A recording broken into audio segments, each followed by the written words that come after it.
أعوذ بالله من الشيطان اللعين الرجيم بسم الله الرحمن الرحيم اللهم صل على محمد وآل محمد Assalamu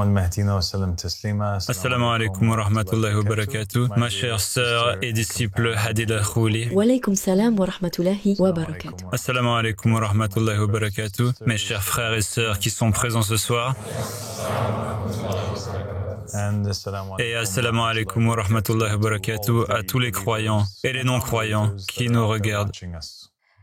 Merci beaucoup, Abba Al-Sadiq, encore une fois, pour l'honneur d'être avec toi ce soir et d'avoir une autre session de questions et réponses avec toi.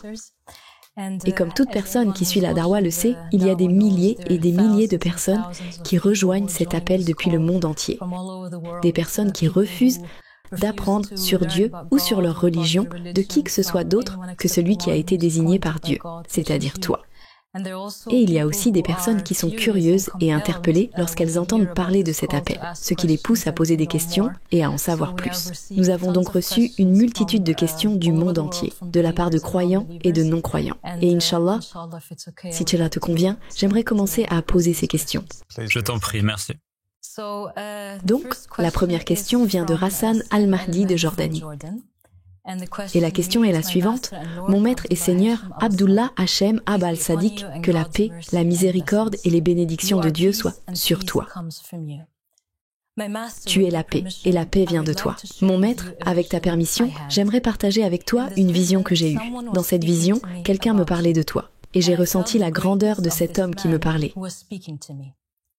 Il m'a montré un grand écran de cinéma affichant l'image d'une de tes montres bracelets, sur laquelle était inscrite la phrase « Mon Seigneur, ne m'ôte pas le royaume de David ».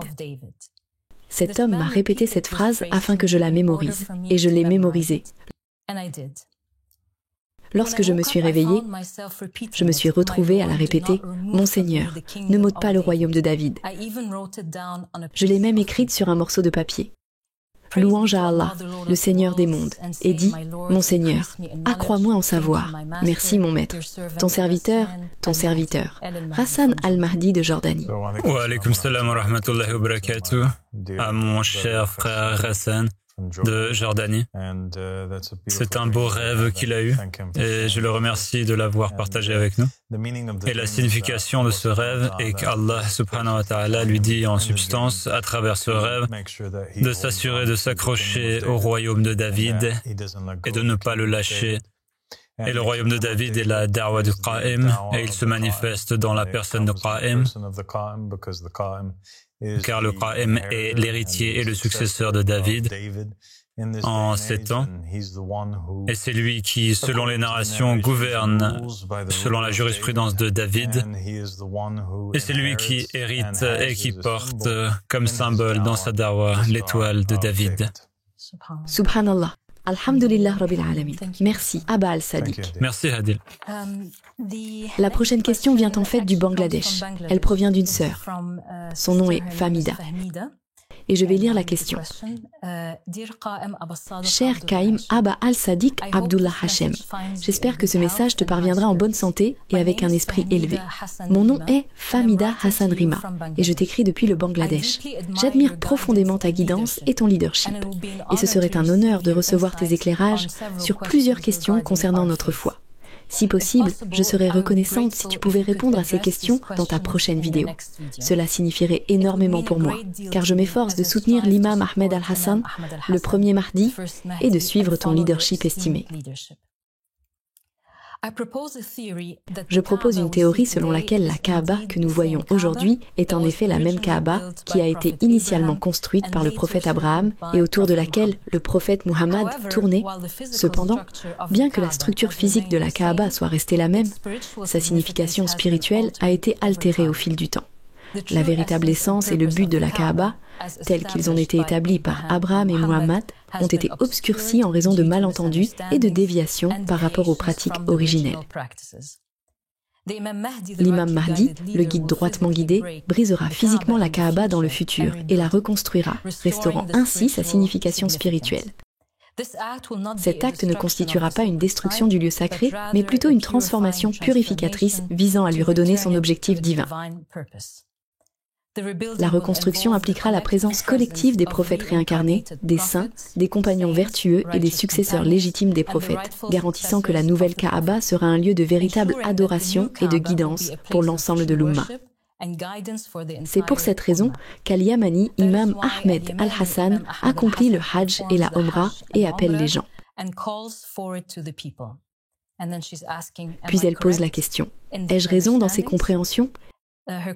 Et sa question comporte une seconde partie où elle demande « Devons-nous suivre les conseils des saints soufis, tels que Rumi, Ibn al-Arabi, Al-Hallaj, etc. » Devons-nous croire en leurs enseignements? Sont-ils également considérés comme des vice-gérants, califes? Pouvons-nous croire en eux?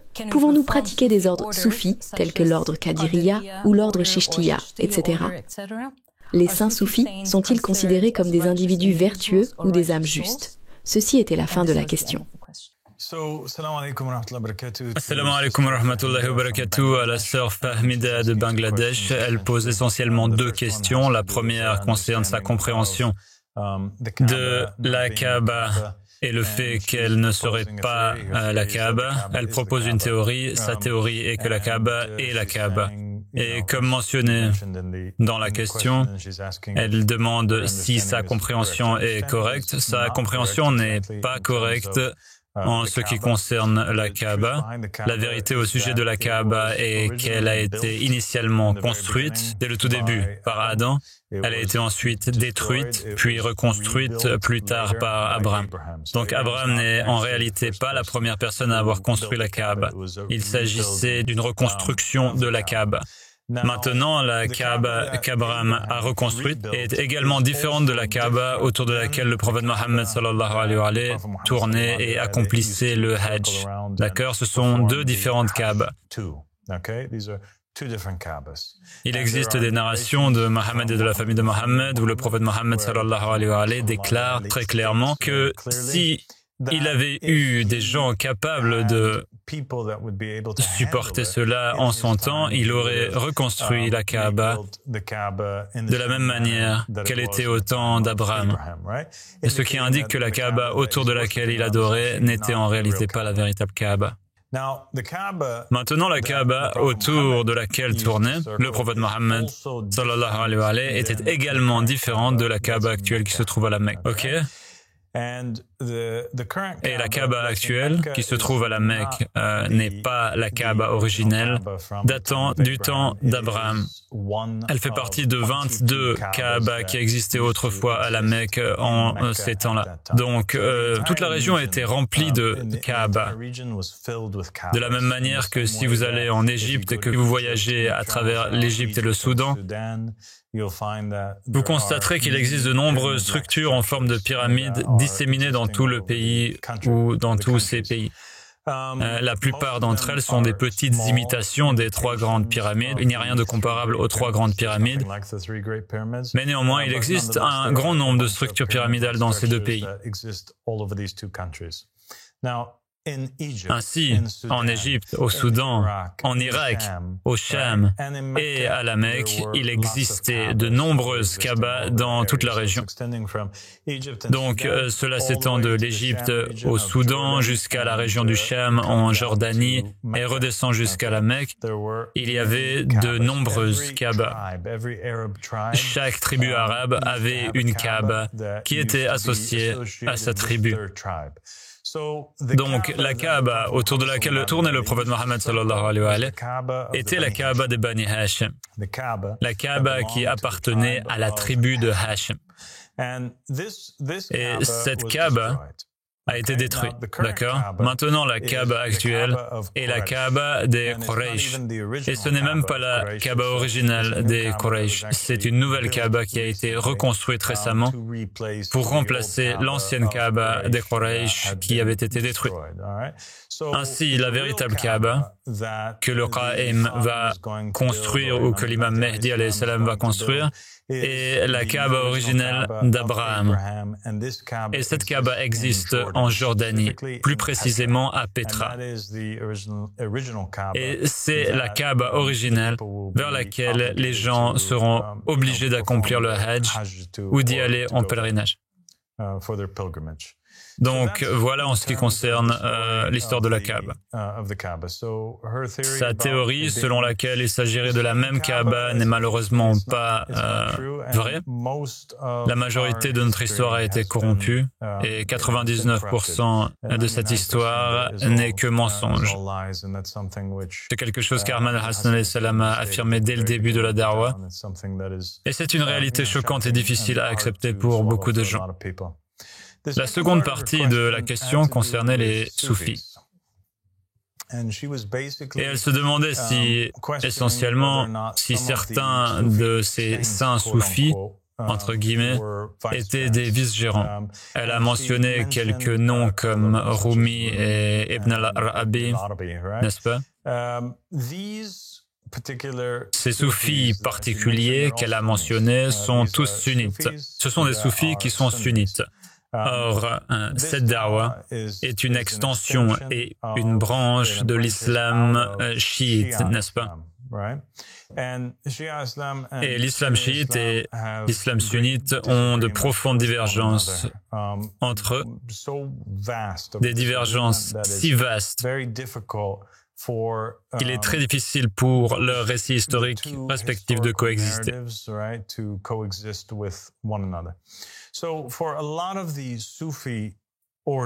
Ainsi, pour beaucoup de ces ordres soufis, leurs croyances sont en quelque sorte les suivantes. Ils croient que dès le commencement, Allah a créé à partir de sa lumière le prophète Mohammed sallallahu alayhi wa sallam, et que le prophète Mohammed, sous forme de lumière, a regardé devant lui et a vu une autre lumière. Puis il a regardé derrière lui et il a vu une autre lumière derrière lui. Ensuite, il a regardé à sa droite et à sa gauche et a vu deux autres lumières également. Il était donc entouré, selon ses narrations et ses croyances soufis, de ces quatre lumières. Et ces quatre lumières servaient de quatre piliers qui soutenaient le prophète Mohammed. Selon eux, ces quatre saints sont supérieurs à tous les prophètes et messagers. Et ces quatre saints, d'après eux, sont Abu Bakr, Omar, Othman et Ali ibn Abi Talib alayhi salam. Or, pour nous, Abu Bakr, Omar et Othman sont des usurpateurs du califat. Ce sont de faux dirigeants, de faux héritiers. Ce sont des individus qui ont volé la succession de Ali ibn Abi Talib. En réalité, ils étaient des ennemis du prophète Mohammed et des ennemis d'Ahl al-Bayt alayhi salam. Ils ont conduit à la corruption de toute la religion et ont contribué à l'assassinat de l'imam al-Hassan et de l'imam al-Hussein, de l'imam Ali ibn Abi Talib lui-même et à la transmission du califat après Ali ibn Abi Talib au Bani Umayya. Ainsi que la mort, l'assassinat et l'emprisonnement du reste des imams qui sont venus après cela. Donc, pour eux, ces personnes qui considèrent Abu Bakr, Omar et Othman comme des saints et les pères des saints, beaucoup de ces ordres soufis considèrent que tous les autres saints soufis et toutes les âmes des croyants ont été créés à partir de leurs âmes. Cela est incompatible avec nos croyances. Et nous avons dans notre croyance ce concept selon lequel le prophète Mohammed sallallahu alayhi wa sallam a dit « Quiconque meurt sans connaître l'imam de son temps meurt d'une mort de l'ignorance. » Donc il faut avoir un imam en son temps. Et si l'on ne suit pas et ne reconnaît pas cet imam, si l'on ne lui prête pas allégeance, alors on meurt de la mort de l'ignorance. Ainsi, après le prophète Mohammed sallallahu alayhi wa sallam, nous considérons que le premier imam était Ali ibn Abi Talib, c'est pourquoi il lève sa main à Ghadir Qum et le désigne, une croyance centrale, le cœur même de toute notre darwa est cette idée selon laquelle il existait ce testament que le prophète Mohammed a écrit. Et cette idée que ces, entre guillemets, saints soufis, Abu Bakr, Omar et Othman, ne pouvaient pas être meilleurs que le prophète Mohammed sallallahu alayhi wa sallam lui-même. Et ce que nous savons est que les soufis acceptent, tout comme les sunnites et les chiites, ce sur quoi nous sommes tous d'accord, c'est que Abu Bakr n'est pas décédé avant d'avoir laissé son testament et d'avoir désigné dans son testament Omar ibn al-Khattab comme son successeur. Pourquoi a-t-il fait cela? Parce qu'il ne voulait pas que la nation s'égare. Il en va de même pour Omar ibn al-Khattab. Qu'a-t-il fait avant de mourir? Il a laissé son testament dans lequel il a dicté qu'il y aurait un conseil qui choisirait un successeur après lui. Et ce conseil a fini par choisir Othman ibn Affan afin qu'il puisse assurer la succession de la nation musulmane. Ainsi, nous ne pensons pas que Abu Bakr et Omar et Othman étaient plus intelligents ou meilleurs que le prophète Mohammed sallallahu alayhi wa sallam. Nous croyons que le prophète Mohammed aurait lui-même choisi un héritier et un successeur. Et nous croyons que cette personne n'était pas Abu Bakr, nous croyons que c'était Ali ibn Abi Talib. Il existe trop de narrations qui affirment explicitement qu'il a désigné Ali ibn Abi Talib. Il a dit que lui et Ali étaient une seule lumière. Il a déclaré que Ali est le maître des croyants et que quiconque dont il est le maître, Ali est également son maître.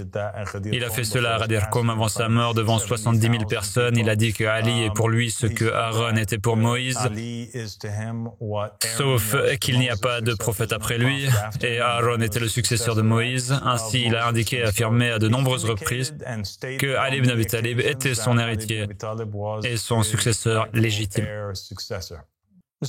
Donc, nous classerions quelqu'un, et ce n'est même pas seulement nous, ce sont les Ahl al-Bayt alayhi salam eux-mêmes, le prophète Mohammed sallallahu alayhi wa sallam. Ils considéraient toute personne qui meurt sans avoir prêté allégeance à l'imam de leur temps comme quelqu'un qui meurt dans l'égarement.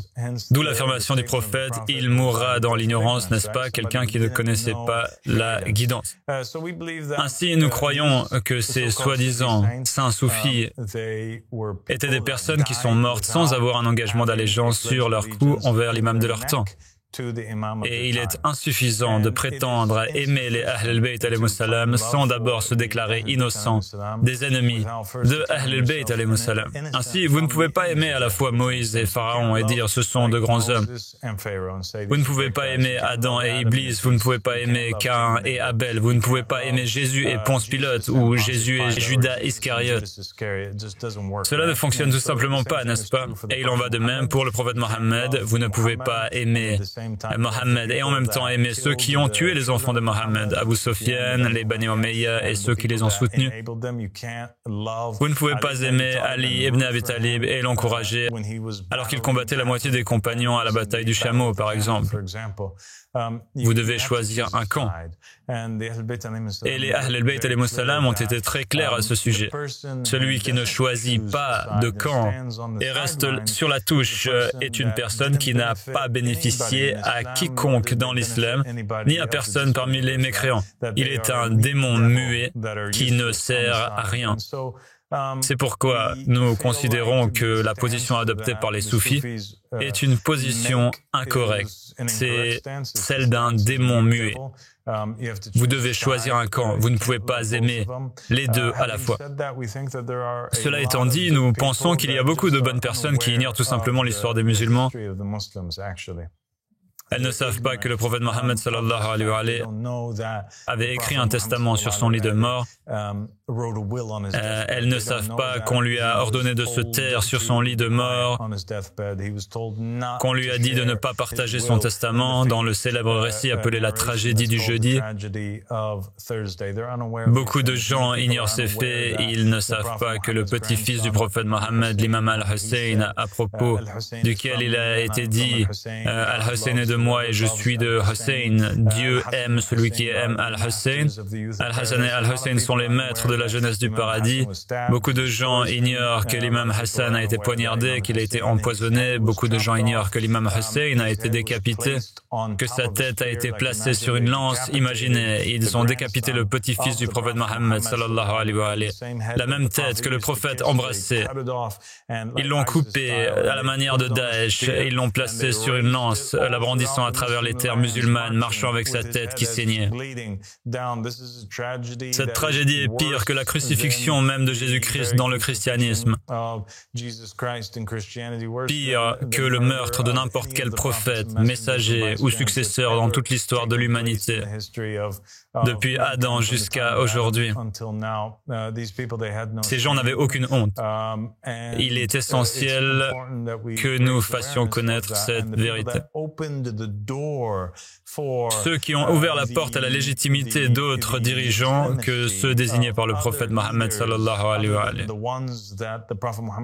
Ceux qui ont ouvert la porte à cela, ce sont Abu Bakr, Omar et Othman.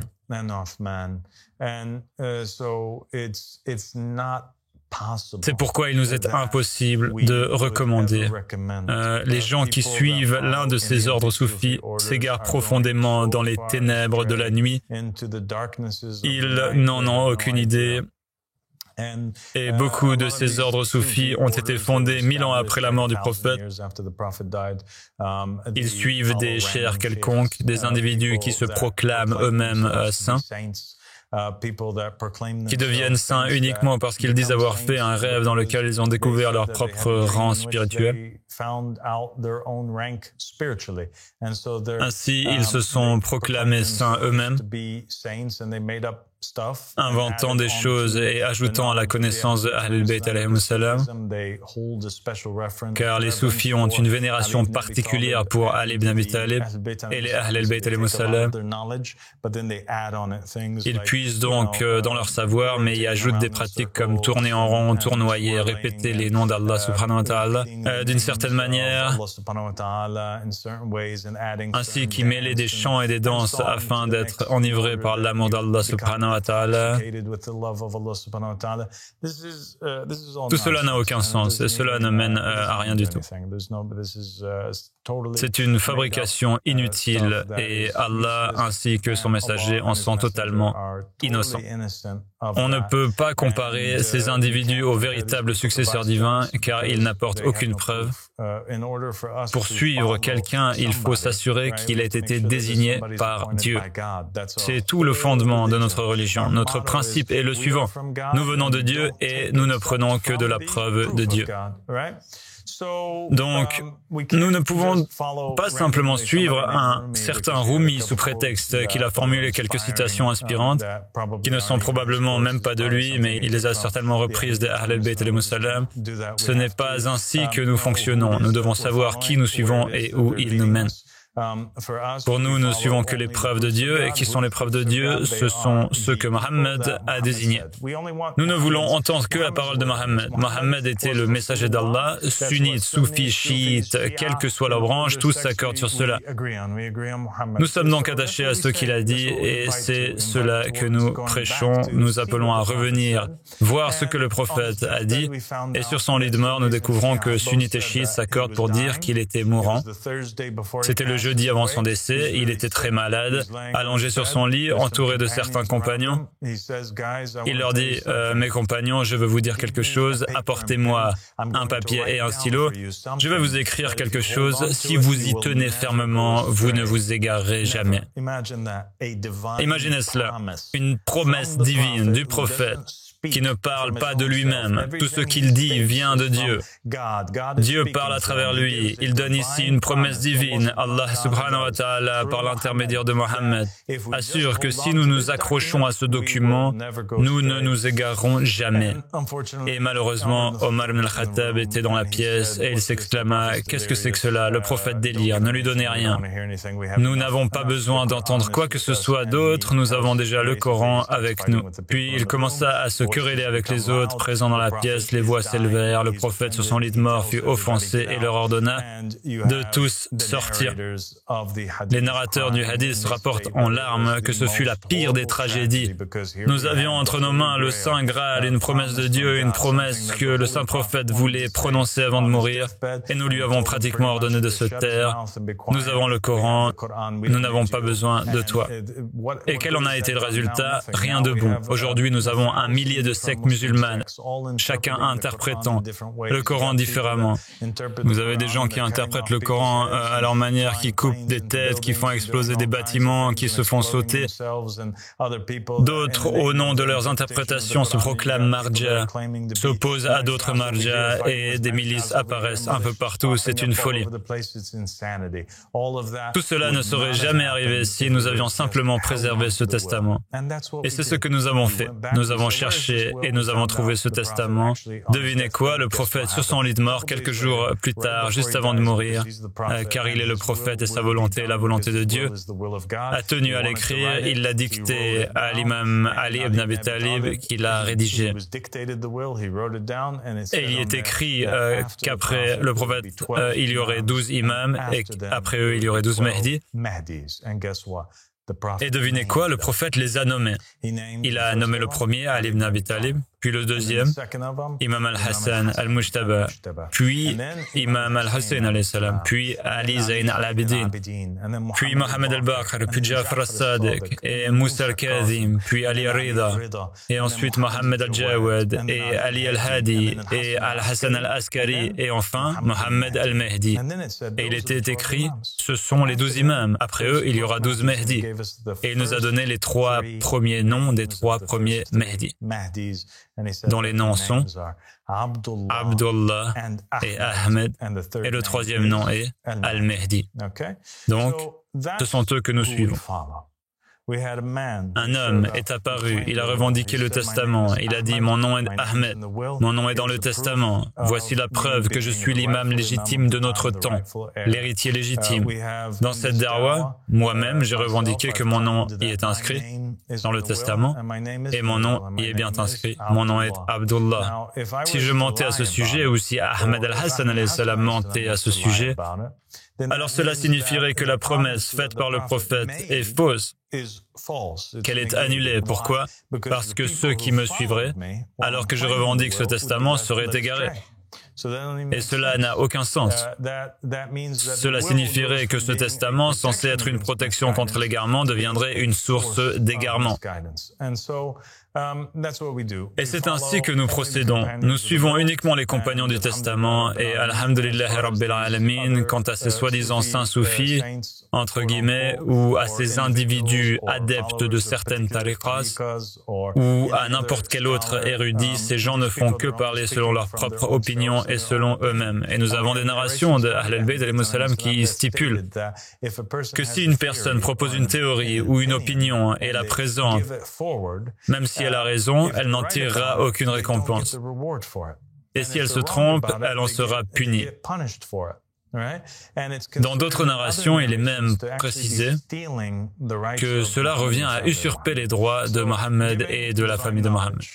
Donc, transmettre un savoir divin est un droit exclusif de l'imam du temps, de Mohammed et de la famille de Mohammed. Toute personne qui s'arroge ce rôle ne fait que parler d'elle-même sans en tirer aucun bénéfice et s'asseyant sur un siège qui ne lui revient pas. Subhanallah, Abba al-Sadiq, la guidance est si claire. Si les gens veulent être guidés, Dieu leur a rendu cela évident. Il a nommé, un par un, les compagnons du testament. Et pourtant, certains s'attardent sur ce qui est incertain, comme dans le cas des ordres soufis, alors que les hadiths parlent clairement contre eux. Au lieu de s'interroger sur ces incertitudes, pourquoi ne pas s'en tenir à la guidance évidente, qui est même une protection et une promesse de Dieu, une fois que l'on s'y accroche? Que faut-il de plus? Comment un musulman peut-il ne pas se demander ce qui s'est passé au moment du décès du prophète Muhammad? Alhamdulillah Rabbil Alamin, qui nous a guidés vers toi. Si tu le permets, je vais passer à la question suivante. C'est une question courte. La personne demande « Que la paix soit sur toi, ô père d'Al-Sadiq. Dans la loi de la connaissance, l'arme est le savoir. » Ma question est, ce savoir peut-il être reçu à distance ou doit-il être acquis en personne? Bien sûr. Je veux dire, c'est très clair que l'on peut recevoir le savoir et le transmettre à distance. C'est d'ailleurs ce que nous faisons ce soir en enregistrant ces conférences. Et c'est ce que nous faisons depuis longtemps, transmettre et démontrer la connaissance, éduquer les gens à distance afin que notre voix atteigne les 4 coins de la terre. De plus, il est évident selon les narrations de Mohammed et de sa famille que le Qa'im ou l'imam al-Mahdi alayhi salam possède en son temps une boîte aux lettres permettant aux gens de communiquer avec lui, bien qu'il soit en un lieu et lui en un autre. Ils ont des moyens de le voir alors qu'il est assis à sa place et eux dans leurs différents pays. C'est précisément ce que nous faisons aujourd'hui. Nous diffusons le savoir à distance à travers les médias de masse. Il n'est pas nécessaire que la personne soit physiquement présente pour bénéficier du savoir ou l'acquérir. Alhamdulillah. Merci beaucoup, Abba al-Sadiq. La question suivante est la suivante.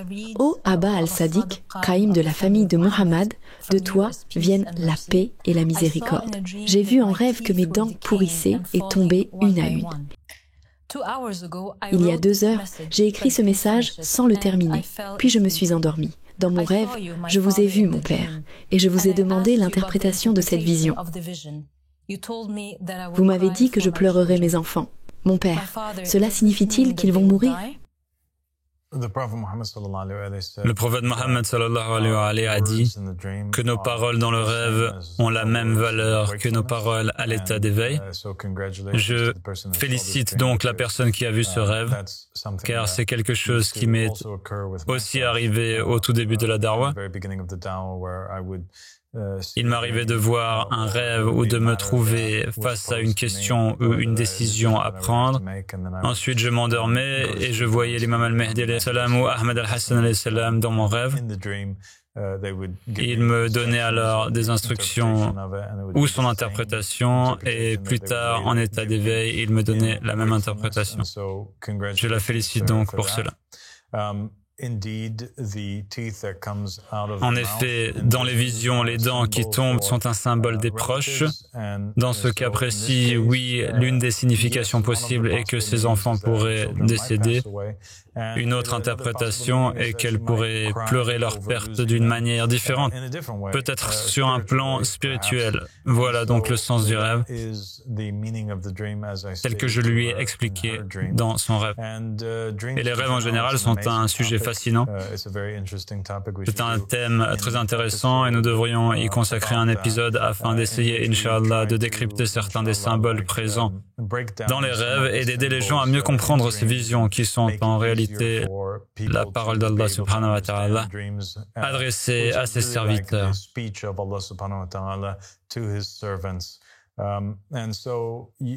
Ainsi, les dents qui tombent symbolisent les enfants, car les enfants sortent d'une personne.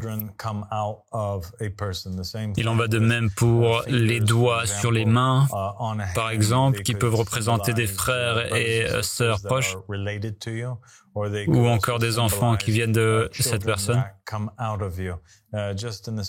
De la même façon, si quelqu'un rêve qu'il a des cheveux en bataille, cela ne signifie pas nécessairement qu'il aura les cheveux en désordre dans la réalité.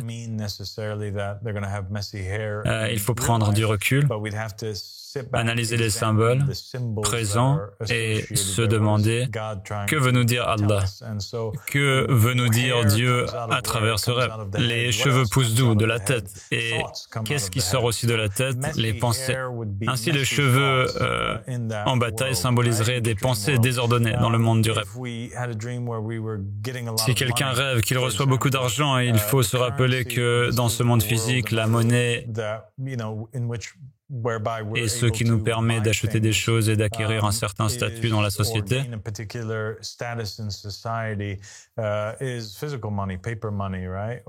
L'argent peut être sous forme de billets, de pièces ou de comptes bancaires et c'est ce qui nous permet d'obtenir des biens ou une position.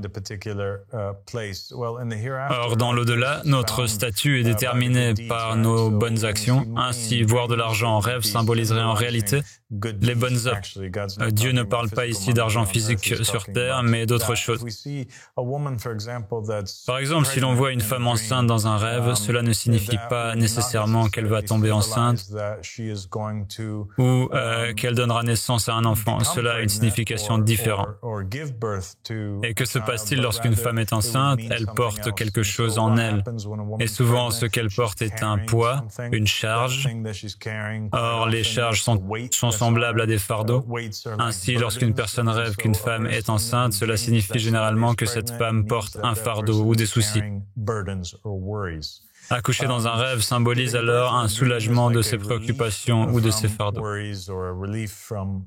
Inch'Allah, nous en parlerons davantage dans un prochain épisode. Oui, ce serait fascinant. Dans un futur épisode, oui.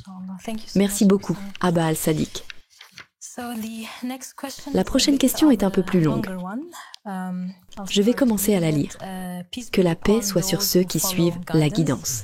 Il y a une question simple qui habite profondément mon cœur et qui ne cesse de me tourmenter. Elle concerne l'apparition ou zuhur.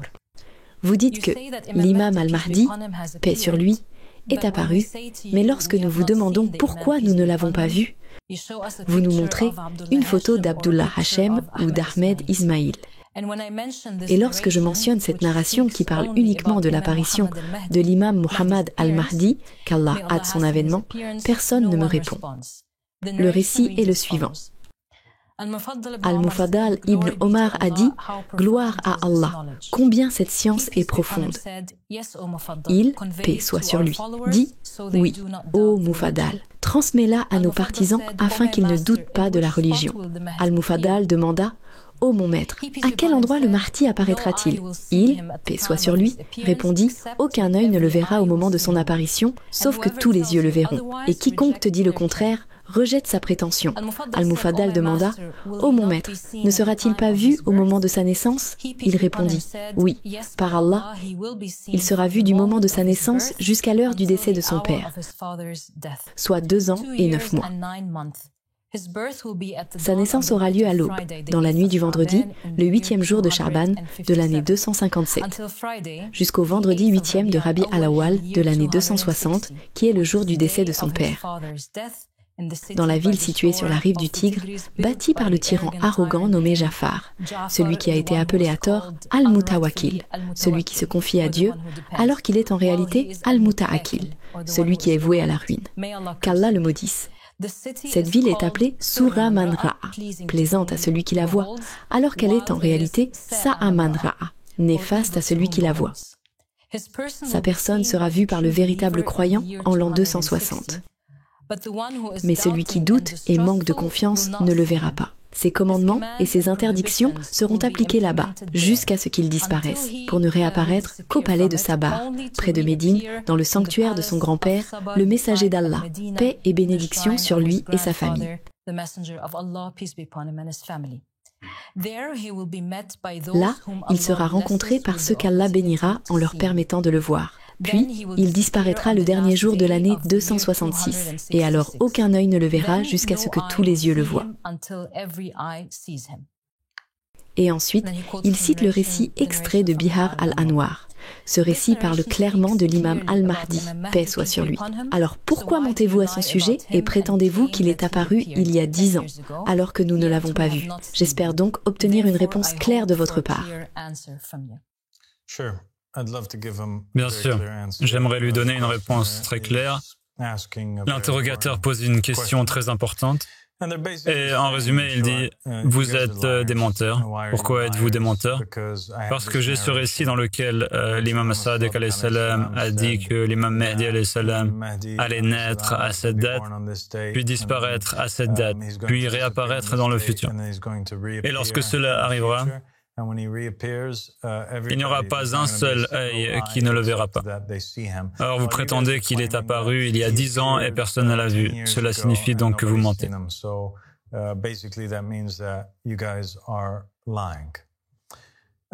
Donc, voici quelques éléments en réponse à cela. Tout d'abord, ce récit me semble très suspect, pour être honnête avec vous. Il me semble suspect parce qu'il entre en contradiction avec de nombreux autres récits. Le premier groupe de récits avec lequel il est en conflit, ce sont ceux où les gens posaient la question aux Ahl al-Bayt alayhimus salam à propos de l'imam al-Mahdi ou du Qa'im. Quand cela arrivera-t-il, il posait constamment cette question. Et que répondaient les Ahl al-Bayt alayhimus salam? Ils disaient que quiconque vous donne un moment précis est un menteur. D'accord? Quiconque vous donne un temps est un menteur. Nous, Ahl al-Bayt, nous ne donnons pas de date précise. Or, prétendument, dans ce récit, l'imam as-Sadiq donne la date de naissance de l'imam al-Mahdi, la ville où il va naître, la date du décès de l'imam al-Hassan al-Askari, l'année où l'imam al-Mahdi va... Cela fait beaucoup de dates données, n'est-ce pas? Beaucoup de précisions temporelles qui entrent directement en conflit et en contradiction avec les paroles précédentes des Ahl al-Bayt. Cela ressemble presque à un récit qui aurait été écrit bien après l'imam al-Mahdi alayhi salam, comme une tentative de reconstituer les événements après coup. Cela entre également en contradiction avec la nature même des autres récits qui décrivent l'apparition de l'imam al-Mahdi alayhi salam. Ils ne disent pas qu'il apparaît et que tous les yeux le voient. Ils précisent toujours qu'il apparaît et qu'au début personne n'est avec lui. Ensuite, il récite le nom secret de Dieu en hébreu, puis ses compagnons viennent à lui des quatre coins de la terre, se rassemblent autour de lui et lui prêtent allégeance, etc. Cela commence donc comme un petit mouvement et non comme un événement spectaculaire où il se manifeste et où tout le monde le reconnaît immédiatement. Donc, cette narration entre donc en conflit avec ces éléments et par-dessus tout, l'expression affirmant que lorsqu'il apparaît, il n'y aura pas un seul œil qui ne le verra pas, est un pur plagiat. C'est une phrase empruntée directement à l'Apocalypse, chapitre 1, verset 7, où il est question de l'apparition de Jésus dans la vision de Jean. Et il y est dit que tout œil le verra, qu'il viendra sur les nuées et que tous les yeux le verront, même les yeux de ceux qui l'ont transpercé. Il est donc très clair que quelqu'un influencé par ce qu'il a entendu ou lu dans le livre de l'Apocalypse a voulu rétroactivement fabriquer un hadith et l'appliquer au 12e imam afin de servir certains objectifs. Ce hadith est totalement forgé et en raison du nombre de contradictions qu'il contient, il n'est pas fiable et n'est pas authentique. Voilà ma réponse à cette question. Merci beaucoup, Abba al-Sadiq. Il est absolument clair que ce récit contredit d'autres hadiths relatifs aux compagnons qui sont supposés former au départ un petit groupe autour de l'imam. Je vais poursuivre avec la prochaine question. Elle dit « Allahumma salli ala Muhammad wa ala Muhammad al-a'imma wal-mahdina wa sallam taslima. Assalamu alaykum wa rahmatullahi wa barakatuh. » Ceci est une question de moi, Muhammad Farid, à père Abba al-Sadiq al-Qa'im. Ma question est, existe-t-il une prophétesse, père? Si oui, quel est le nom de cette prophétesse? En termes de prophétesse, dans le judaïsme et le christianisme, absolument, ce concept existe. Il y a des prophétesses. Il y a bien eu des prophétesses et leurs noms sont mentionnés. Elles sont qualifiées de prophétesses dans la Torah et dans la Bible. Parmi les noms de ces prophétesses envoyées à l'humanité, on peut citer Déborah, par exemple, Hulda, ou Khulda en arabe, Mariam ou Myriam, la sœur de Moïse, Sarah, l'épouse d'Abraham, ou encore Abigail, l'épouse de David, pour en nommer que quelques-unes. Concernant le christianisme, dans le christianisme et le judaïsme, par exemple, il y a aussi Hannah, la mère de Samuel, mais vous avez aussi l'épouse de Zacharie, Élisabeth. et elle est considérée comme une prophétesse, tout comme Marie, la mère du Christ. Et en islam, qu'est-ce qu'un prophète? Un prophète, c'est quoi? C'est quelqu'un qui reçoit des nouvelles de l'invisible, quelqu'un qui parle aux anges, quelqu'un qui reçoit des ordres d'Allah subhanahu wa ta'ala par inspiration et qui est tenu d'agir en conséquence. Si c'est la définition d'un prophète, alors en islam, nous avons également des prophétesses. Parmi elles, il y a Marie, qui a parlé aux anges. Il y a Fatima Zahra, alayhi salam, également, à qui les anges ont parlé, ainsi que Zainab, alayhi salam. Il y a aussi Asiya, l'épouse de Pharaon. Il y a aussi Loucha, la mère de Moïse, qui a été inspirée à mettre Moïse dans un panier et à le déposer. Elle a reçu l'ordre de Dieu de le déposer dans le fleuve du Nil. Et donc, ce sont tous des exemples de femmes qui ont reçu des instructions de Dieu, qui ont parlé avec les anges et qui ont agi en son nom. Voilà. Et voilà. Merci beaucoup, Abba Al-Sadiq. Merci, Adil. Et je pense que l'idée selon laquelle il n'existerait pas de prophétesse est une idée fausse. C'est une supposition faite par les musulmans sans aucune preuve. En réalité, il n'existe rien qui affirme qu'il n'y a pas de femme prophète. C'est simplement une hypothèse formulée par les adeptes de cette religion pour de nombreuses raisons culturelles. Mais il n'existe aucune preuve allant dans ce sens. Au contraire, toutes les preuves indiquent le contraire. Et Ahmed al-Hassan alayhi salam a dit qu'il y avait des femmes dans l'histoire qui étaient meilleures que tous les prophètes et les messagers. Des personnes comme Zainab, des personnes comme Fatima Zahra. Zainab, elle, était meilleure que la plupart d'entre eux. Fatima Zahra était meilleure que tous. Fatima Zahra, même dans les narrations, est mentionnée comme étant une hujja sur les imams eux-mêmes. Dans une narration, le prophète Mohammed sallallahu alayhi wa alayhi, par révérence pour Fatima, s'inclinait devant elle lorsqu'il entrait dans la pièce. Dans une autre narration, le prophète dit que Fatima est la mère de son père. Et d'autres narrations des Ahl al-Bayt alayhi salam montre clairement que son rang était, on pourrait même dire qu'elle est l'être au rang le plus élevé dans toute la tradition chiite et l'origine de toute la création. Mais nous en parlerons, Inch'Allah, une autre fois. Nous avons hâte. Merci, Abba Al-Sadiq.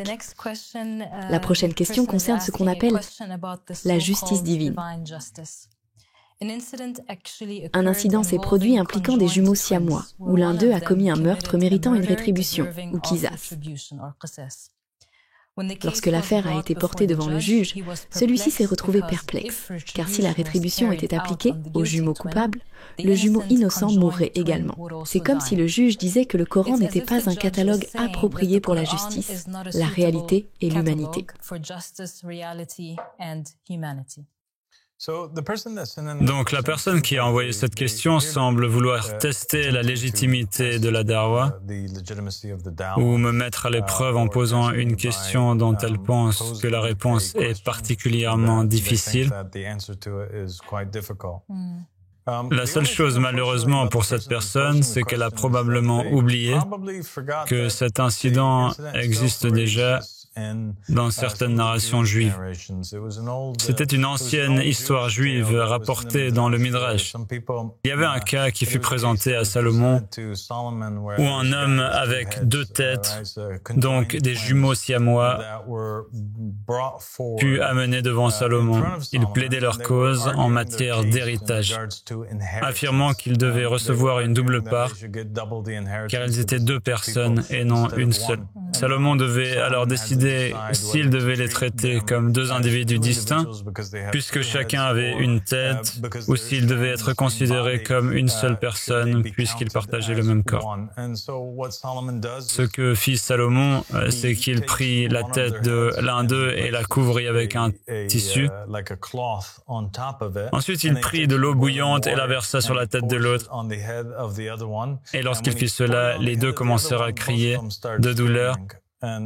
Ils dirent « Oh, nous avons mal, nous ne dirons plus jamais que nous sommes deux personnes, nous ne sommes qu'un. » Et voilà l'affaire. Et donc, quelle était la morale de l'histoire?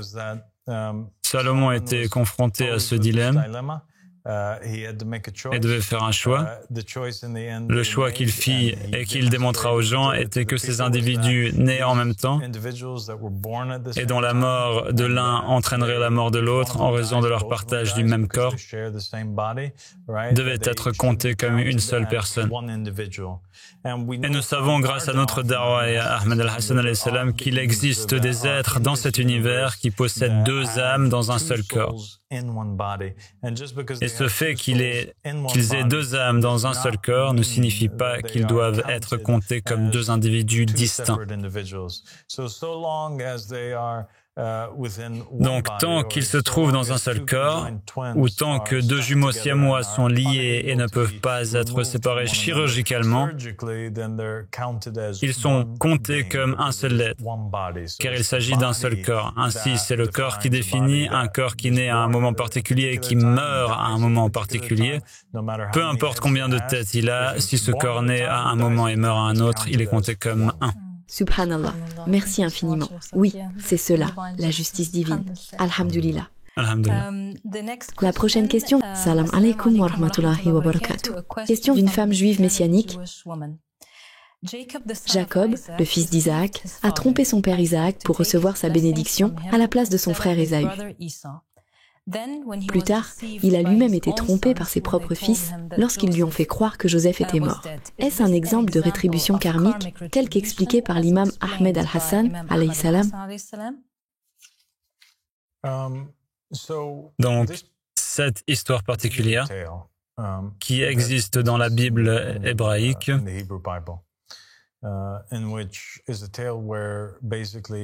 c'est une histoire qui raconte qu'Isaac devait désigner son successeur et que ce successeur devait être Ésaü, le frère de Jacob. Cependant, Jacob, avec la complicité de Rebecca qui était rusée, Rebecca couvrit Jacob d'une fourrure, car Ésaü avait beaucoup de poils, et la vue d'Isaac était affaiblie. Ainsi, elle plaça Jacob, vêtu de cette fourrure, à la place d'Ésaü, afin qu'il vole la bénédiction. Or, cette bénédiction représentait en réalité la nomination, la succession, le Saint-Esprit transmis par Isaac. Pour nous, cette histoire est totalement illégitime. Si nous acceptions cette version, cela signifierait que tous les enfants de Jacob ainsi que Jacob lui-même seraient illégitimes. Cela impliquerait qu'ils sont tous des voleurs, des usurpateurs du droit d'Ésaü et que le peuple choisi par Dieu aurait commencé par un crime, ce qui reviendrait à dire que Dieu choisit des criminels. Par extension, cela voudrait dire que tous ceux qui se revendiquent aujourd'hui comme étant juifs seraient eux aussi des voleurs, des personnes mauvaises et illégitimes. Et je suis certain que cette femme juive messianique serait d'accord avec moi sur le fait que nous ne croyons pas que ce soit le cas. Nous n'acceptons pas cette version car elle est impossible. Nous croyons qu'il s'agit d'une fabrication. Nous croyons que Jacob était l'héritier légitime et le successeur d'Isaac, et qu'Isaac savait depuis le début que c'était Jacob, et c'est lui qui l'a nommé. Cette histoire est entièrement inventée. Le cœur de notre religion repose sur l'idée que c'est Dieu qui désigne un dirigeant sur terre. Ainsi, la nomination elle-même d'un prophète ou d'un messager, le transfert du Saint-Esprit à ce Hujja, ne peut avoir lieu que parce que Dieu l'a voulu. Il ne peut pas être transmis par la tromperie, par la ruse ou tout autre moyen humain. Si tel était le cas, alors cela signifierait qu'Abu Bakr aurait également été un successeur et un héritier légitime du prophète Mohammed, simplement parce qu'il a réussi à imposer cet événement. Cela impliquerait que l'humanité soit laissée sans guidance et que toute l'affaire soit entre les mains des hommes plutôt que dans celles de Dieu Tout-Puissant. Merci infiniment. Nous savons, et les musulmans le savent, qu'il y a eu certaines corruptions dans les textes sacrés, et nous avons été très ouverts et honnêtes sur le fait même que le Coran a été touché par la corruption, sans parler de la Bible et de la Torah, et voici un exemple flagrant d'un passage de la Bible hébraïque qui est complètement corrompu. Merci beaucoup, Abba Al-Sadiq, pour cette clarification.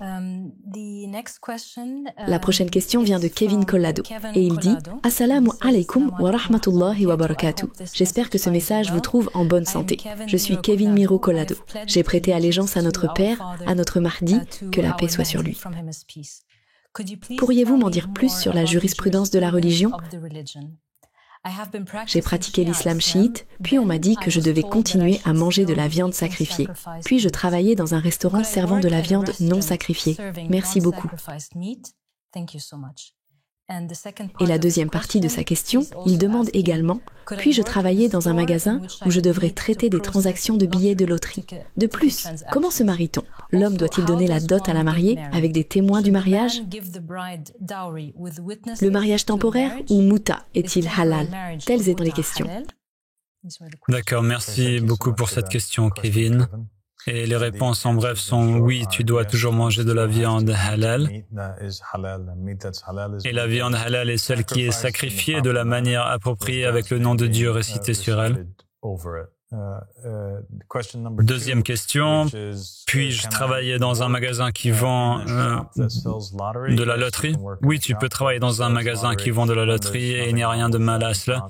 Cela ne te fera pas sortir de la foi. La troisième question, en réalité la quatrième, mais la troisième question concernant le mariage muta, autrement appelé mariage temporaire, est-il halal ? Oui, il est halal et il a toujours été. Il n'a jamais été haram. C'est quelque chose que Omar ibn al-Khattab a rendu haram, alors qu'Ahl al-Bayt alayhimus salam ont affirmé que si le mariage temporaire n'avait pas été interdit, aucun musulman n'aurait jamais forniqué. Ainsi, toute la fornication parmi les musulmans est une conséquence directe de l'interdiction du mariage temporaire,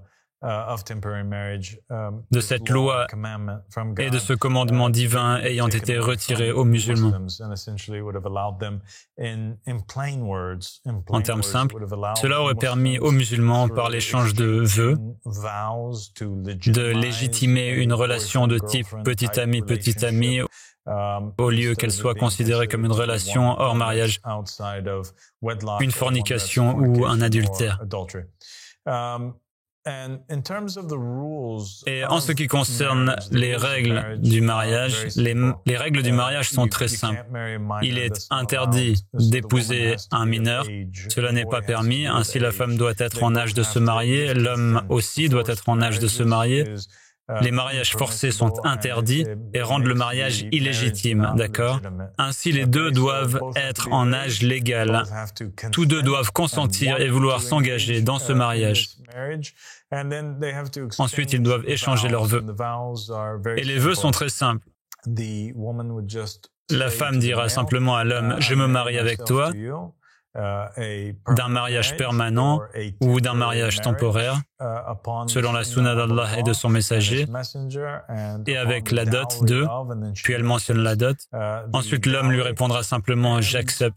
S'il accepte, ainsi, le mariage devient légitime. Mais il doit avoir lieu soit avec une reconnaissance publique, soit, c'est-à-dire qu'il prononce ses vœux puis l'annonce à tout le monde.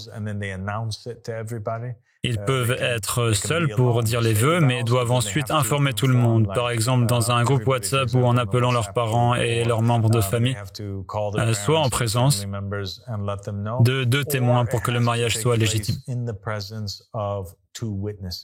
Ainsi, il n'est pas possible d'avoir des mariages secrets dont personne n'est au courant. La raison en est la protection des droits des deux parties, car donner une dot est également une condition pour que le mariage soit légitime. S'il n'y a pas de dot, alors il n'est pas valide. Il faut des témoins capables d'attester de ce qu'était la dot. Il n'est pas nécessaire de remettre la dot devant les témoins, mais ceux-ci doivent être informés des conditions de la dot ou du fait qu'un mariage a eu lieu.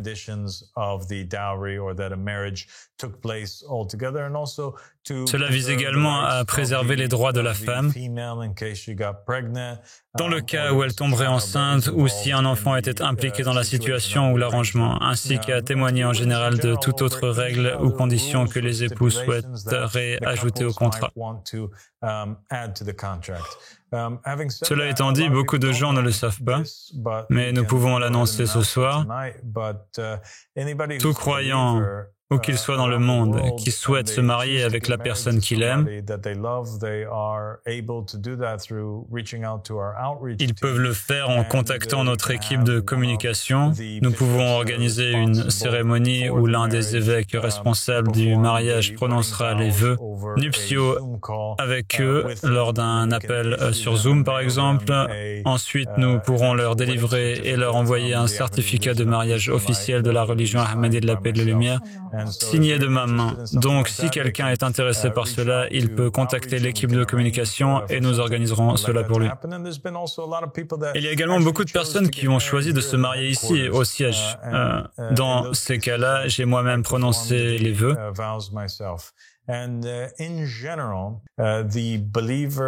De manière générale, lorsqu'un croyant a accès à l'imam pour son mariage, c'est toujours une chose mustahab, c'est-à-dire aimée par Allah subhanahu wa ta'ala, est préférable pour le croyant d'obtenir la bénédiction et l'approbation de l'imam avant de procéder au mariage. Car au bout du compte, le mariage est une alliance conclue entre un homme et une femme. Et ce qui valide cette alliance, c'est Dieu, n'est-ce pas? Selon le christianisme, le judaïsme et l'islam, ainsi, le représentant de Dieu, l'imam du temps, est celui qui doit sanctionner chaque mariage qui a lieu, soit directement, soit à travers l'un de ses représentants. Alhamdulillah. Des nouvelles merveilleuses pour les croyants qui nous écoutent ce soir. Merci beaucoup, Abba Al-Sadiq, pour cela. Je vais passer à la dernière question des Ansar à l'étranger. Et elle vient d'une sœur. La question était la suivante. Que la paix soit sur vous, cher et très précieux Père. Je ne me sens pas à l'aise avec mon nom et je ne connais pas sa signification. Si cela vous convient, j'aimerais changer mon nom pour un que vous approuvez. Son nom est Kisra Takdemir et elle vient de Serbie. Alors Kisra, elle ne sait pas ce que signifie son nom. Kisra dépend de la langue, de la culture dont elle parle. Veut-elle connaître sa signification en turc, kurde, arabe ou farsi? Mais en général, cela signifierait en arabe quelque chose comme cassé. Et dans certaines de ces autres cultures, cela serait quelque chose qui ressemble à un gouvernant ou un roi. Il vient de Kaysar, le mot arabe pour César, désignant un souverain. Et je pense que c'est probablement ce que ses parents avaient l'intention de signifier lorsqu'ils ont choisi ce nom pour elle plutôt que Cassé. Et si elle ne l'aime pas et veut que je lui donne elle veut que je lui donne un nom, alors je lui donnerai un nom. Son nouveau nom en anglais sera Sky. Et Sky signifie ciel. Et en arabe, elle peut s'appeler Sama. Elle peut choisir l'un de ces deux noms qu'elle préfère. Et cela parce qu'elle a tenté de voler dans les nuages pour atteindre ma présence. Waouh, c'est tellement beau.